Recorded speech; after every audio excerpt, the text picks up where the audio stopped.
on the Turnpike Road, between Casterbridge and Weatherbury, and about 3 miles from the former place, is Yalbury Hill, one of those steep long ascents which pervade the highways of this undulating part of South Wessex. In returning from market, it is usual for the farmers and other gig gentry to alight at the bottom and walk up. One Saturday evening in the month of October, Bathsheba's vehicle was duly creeping up this incline. She was sitting listlessly in the second seat of the gig, whilst walking beside her in a farmer's marketing suit of unusually fashionable cut was an erect, well-made young man. Though on foot, he held the reins and whip, and occasionally aimed light cuts at the horse's ear with the end of the lash, as a recreation. This man was her husband, formerly Sergeant Troy, who, having bought his discharge with Bathsheba's money, was gradually transforming himself into a farmer of a spirited and very modern school. People of unalterable ideas still insisted upon calling him Sergeant when they met him, which was in some degree owing to his having still retained the well-shaped mustache of his military days, and the soldierly bearing inseparable from his form and training. "Yes, if it hadn't been for that wretched rain I should have cleared 200 as easy as looking, my love," he was saying. "Don't you see, it altered all the chances? To speak like a book I once read, what weather is the narrative, and fine days are the episodes, of our country's history, now, isn't that true? But the time of year is come for changeable weather." Well, yes. The fact is, these autumn races are the ruin of everybody. Never did I see such a day as 'twas. 'Tis a wild open place, just out of Budmouth, and a drab sea rolled in towards us like liquid misery. Wind and rain, good Lord! Dark? Why, 'twas as black as my hat before the last race was run. 'Twas 5 o'clock, and you couldn't see the horses till they were almost in, leave alone colors. The ground was as heavy as lead, and all judgment from a fellow's experience went for nothing. Horses, riders, people, were all blown about like ships at sea. 3 booths were blown over, and the wretched folk inside crawled out upon their hands and knees, and in the next field were as many as a dozen hats at one time. Pimpernel regularly stuck fast, when about 60 yards off, and when I saw Policy stepping on, it did knock my heart against the lining of my ribs, I assure you, my love. "And you mean, Frank," said Bathsheba, sadly, her voice was painfully lowered from the fullness and vivacity of the previous summer, "that you have lost more than £100 in a month by this dreadful horse racing? Oh, Frank, it is cruel, it is foolish of you to take away my money so. We shall have to leave the farm, that will be the end of it." Humbug about cruel. Now, there 'tis again, turn on the waterworks, that's just like you. "But you'll promise me not to go to Budmouth's second meeting, won't you?" she implored. Bathsheba was at the full depth for tears, but she maintained a dry eye. "I don't see why I should. In fact, if it turns out to be a fine day, I was thinking of taking you." "Never, never. I'll go 100 miles the other way first. I hate the sound of the very word. But the question of going to see the race or staying at home has very little to do with the matter. Bets are all booked safely enough before the race begins, you may depend.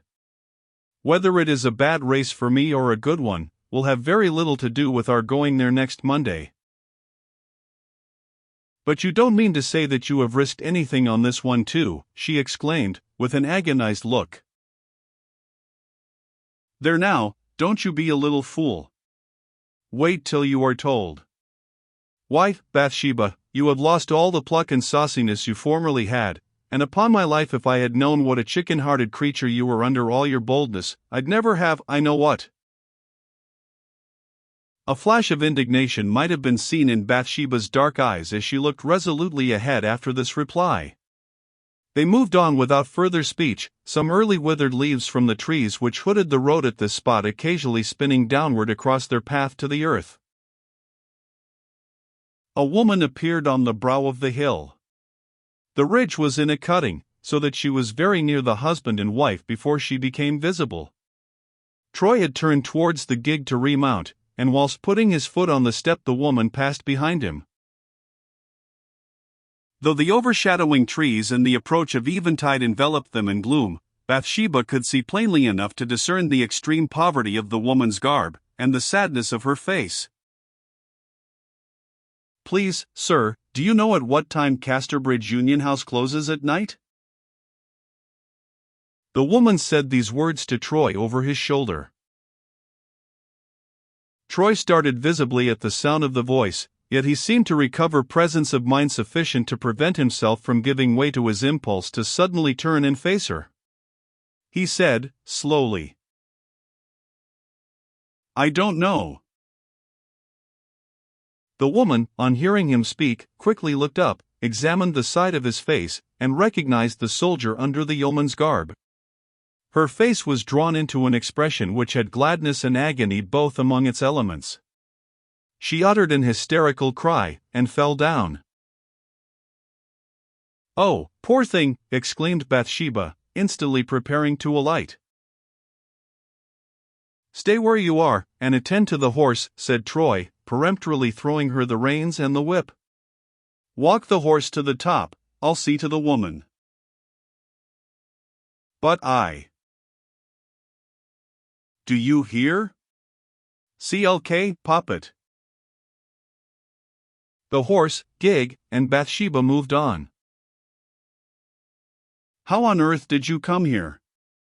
I thought you were miles away, or dead."